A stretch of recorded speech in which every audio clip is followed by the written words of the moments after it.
Will forward-facing sonar ruin our fisheries? I've gotten that question a number of times recently, so we're going to go ahead, jump on in. I'm going to give you a definitive answer in this video. I'm going to give you a definitive answer on will this right here, forward-facing sonar, Livescope, active target, Mega Live, whichever one you have, or the combination of all three. Hell, there may be another one out here pretty soon. Will those things ruin the fisheries? Will they hurt the fisheries? Let me just go ahead and put it out there that if that's your question, you're missing the point. Now, I think that's a legitimate concern, because any true angler, bass angler or otherwise, you have a genuine love for your fishery. You don't want anything negative to happen to your fishery. That is a legitimate concern. And believe me, as a professional bass angler, I want to travel around all over the country to the best fisheries in the best conditions that they've ever been. I want to highlight lakes all over and rivers all over. I want to go to the Sabine River, which everybody's like, oh, boo, Sabine River. I'm going to go to the Sabine River and catch a giant bag so that people that live in that part of the country go, that's what I'm talking about. That's what I'm talking. We do have big fish here. We can catch 20-pound stringers. Hopefully one day we can do that. Maybe that'll be this year. But I love showcasing fisheries and how good they can be. So I definitely want the best for each of the fisheries. Forward-facing sonar. Let's quickly talk about why somebody would say that. Somebody would say, why would this hurt my fishery? Well, now with this live view, you can see all of the fish. I think that's kind of like the initial thought, is that now I can see all of the fish. If you can see all these fish, you're going to catch all these fish. That ain't the case. That ain't the case. First of all, just because you see them doesn't mean you're catching them. I think what we've done with forward-facing sonar is that we're showing anglers where a lot of these fish are when we can't catch them off the bank, or we can't catch them off that brush pile that's on that point that we know where it is. We can't catch them off those places that we know where the cover is, or we know where the fish we think they should be. We're finding out a lot of these fish are out in the middle. They're suspended. They're near where we want to try to catch them, but they're not quite on that. And a lot of really good anglers, I'm not even throwing myself in this, a lot of really good anglers have figured out some great ways to catch those fish suspended. Suspended fish used to be one of the hardest ways to catch a bass. Bar none, one of the hardest ways to catch bass. People are realizing there's all these different techniques that we're able to use, tight line and stuff, jerk baits coming back into play. All this stuff that, kind of we thought was just for certain situations, Demiki rig. Now we're finding out with the forward-facing sonar here that there's those things can catch them when those fish are suspended, and then we can spot them and get them a little better chance at catching those fish. But let me first refer to the data. There's a lot of data out there on fisheries study. They've studied fisheries and what affects the success rate of spawning bass. And out there, recruitment is the biggest problem, because if you're catching these fish, no matter how you're catching them, one of the biggest concerns is how are the spawns? Are the spawns going to be successful? And so we had this debate, oh Lord, probably 20 years ago, 15, 20 years ago. It was a real heavy debate now. I'm talking almost nationwide on catching bass during the spawn, because there was this notion that some tournaments were happening during the spawn, and then these fish were being ripped off their beds, and the spawns were super unsuccessful, and a couple years later the fisheries were bad. So they, It's another genuine concern. But once the data came out, once the studies were done, the tournaments had little to no effect on the spawns. They studied lakes with no tournaments. They studied lakes with tournaments. The spawn rates were almost identical with one factor. That one factor is shallow water cover. Now, around the bank, in different lakes, it's different, it could be aquatic vegetation, it could be emergent vegetation, submergent, it could be lots of laydowns, whatever it is. It could be flooded, it could be a lake that's flooded, and you have a ton of shoreline cover. That is the number one factor for successful spawns. You can reference a bunch of different studies, because I've definitely dived into this years ago. That is the biggest thing that is successful for spawns is shallow water cover. It gives those fry a place to hide. And now that goes for bass, bluegill, crappie, all of the above. All of the above. So when we talk about what forward-facing sonar is going to do to fisheries, my answer is in that same vein. Definitively, I can say it is not going to crush, kill, destroy any of these fisheries that we love. The forward-facing sonar, whether whichever brand, because they're all getting better. Garmin, the LVS 34, very good. Active Target 2, initial reviews are saying it's phenomenal. I heard that there's some improvements coming with the Mega Live for Humminbird. So they're all getting better. That's the point. They're all getting better, where we're going to see more and more and further and further.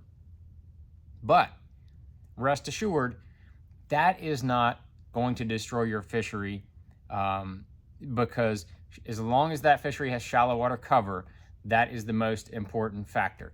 Overfishing, not a huge factor. Too many tournaments, a factor, but not a huge factor. I'm telling you, that shallow water cover is the deal for recruitment, is the deal for fish being able to hide.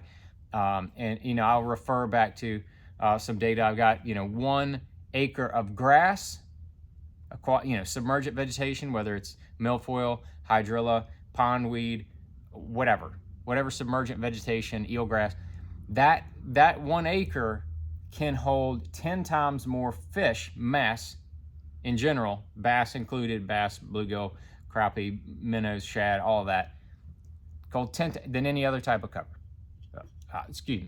4 times as much as any other type of cover.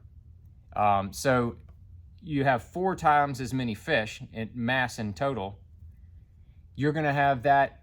That's a number. I didn't make that up. I did not make up that 4 times number. I've heard that repeated over the years by biologists when we've had conversations. They're referring to studies. So I'll refer you to an article that I read, I think it was last year, 2 years ago, possibly. Jason Seelock over at Wired to Fish wrote it. He interviewed one of the biologists because Kentucky Lake has just taken an absolute dump a few years back. Because now it's fishing better and better and better. Because it went downhill, the downhill correlated with when they had all these invasive species of the Asian carp. So what's the easiest thing to say? That Livescope killed that lake? No, of course not. All these Asian carp were in the lake, so that has to be what killed all of the bass fishing and made it terrible. Well, it was a combination of things. It was not necessarily the Asian carp. I'll put a link to that article, especially in the YouTube version. I'll put a link to that article with this video. But in that, Jason interviews one of the biologists for Kentucky Lake, and they talk about what has improved the fishery there at Kentucky Lake. I found it very fascinating. I thought it was very interesting. And you know what?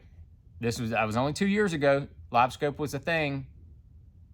But never did they talk about Livescope destroying the fish.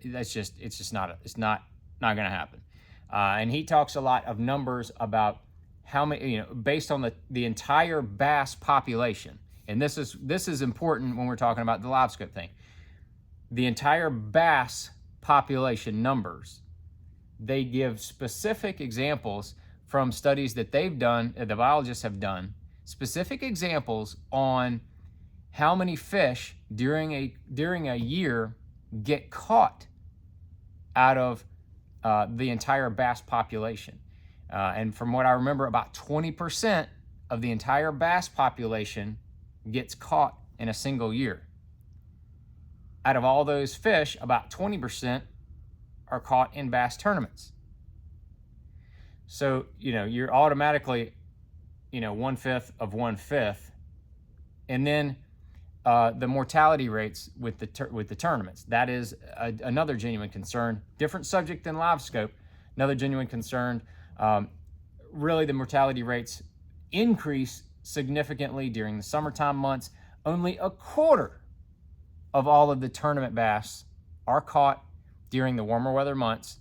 So you're talking about 1/5 of the population, 1/5 of that gets caught, 1/4 of that is what's caught in the, so you're talking about, it's 2% or less of the bass get caught in tournaments during the warmer weather months. So that's a very, very minimal concern. So if you want to talk about, all right, so if in the summertime all of a sudden you could catch 10 times more fish with Livescope than you could other times a year, that might be something, but it's just not. The data does not prove that is a concern.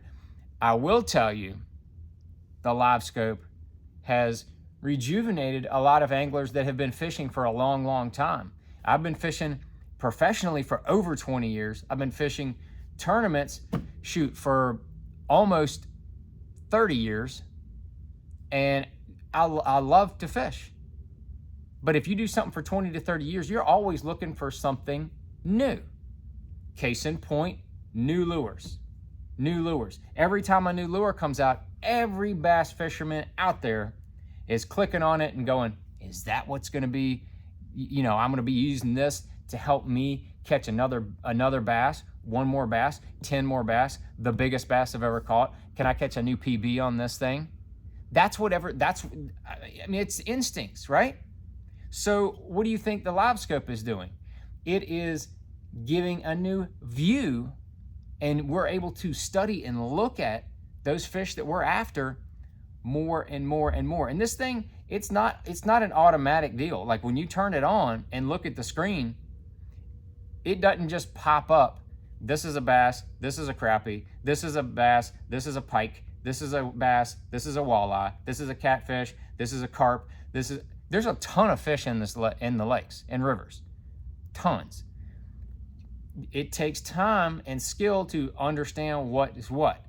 So when you're talking about, something that's going to quote unquote kill the fisheries, that has to be something that everybody can universally pick up, utilize, and literally catch the majority of the population. That ain't the case, folks. It is not the case. It is not that easy. But I just do think it is so much fun to now be able to watch. You get that brush pile that you've cut. Every June you can go out to your local lake. I got that brush pile over there. It's about 20 yards to the right of that dock, man. I always catch some 4-pounders there in June. I'm gonna go look at it. You already know that the fish are there, but now you can take that Livescope, turn and look. And you're looking at that brush pile and you say, oh, I can see 2 or 3 over there. They're on, wait, why is he swimming to the left? He's swimming, why is he not on the brush pile? Now the 2 fish, they're swimming 20 feet to the left. Now they're just sitting there. What are those fish doing? You watching them, and all of a sudden, they swim back to the brush pile. And then, they keep going. Well, now they're 15, 20, 30 feet past the, what are they doing way over there? You're studying their behaviors. You're able to see things you didn't see before. That, to me, boom, it is mind-blowing. It is really, really cool to be able to study, like you personally, that bass angler, you'll be able to study and watch and see what those fish are doing in a live real view. It's not, those fish are not just like tethered to that brush pile in the first week of June. Them fish they're moving around. You have to catch them when they're in the right spot, when they're in the right place. And that's why a lot of times, you know, in the past, you've pulled up to the brush pile and you're like, man, I made 10 casts in there, and then he finally bit. Well, you know what? That fish was probably sitting off to the right about 30, 40, 50 feet. And then he finally came back over there because he saw some commotion going on in the brush pile, and then you caught him. That's probably, and then sometimes you pull up, the fish is there, he's feeding, he's looking at the brush pile, you throw your worm in there, bam, you catch him first cast. That's what that actually is. So just being able to understand and watch bass behavior in real time is one of the coolest things. It is, I am so rejuvenated to go back out there and see in real time what's going on in various situations. Like each summer when we go up north or to some place where we have smallmouth, I'm trying to study these fish to get better at it. I mean, I have a long ways to go as a smallmouth angler. Livescope is really helping me understand how those fish set up, what they do, how long they sit in one spot, how much they move around, what kind of spots they like to be on, all of that kind of stuff. I'm really starting to kind of like at some point it's really going to click in my brain. I don't think it's clicked yet. I haven't made a top 10 on strictly smallmouth up north. I haven't done it. So I really need to, you know, something's got to click at some point, and maybe I'll get there. So that's really one of my motivations, is that, you know, I'm still learning. I've been doing it for 20 plus years, still learning about the fisheries, still learning about the fish and what they and how they do. I just think that is one of the coolest things about the whole Livescope situation. It has nothing to do about destroying the fisheries. By all means, we need to do everything we can to keep the fisheries top shape. Shoreline cover is number one, far and away. I mean, again, we go back to that acre of grass situation. If you got an acre of grass and there's fish living inside of that grass, you can't see them with the Livescope. It's not going to happen. It's just not. You can scan all you want to. You're not scanning into that grass to be able to see the fish that are in that grass.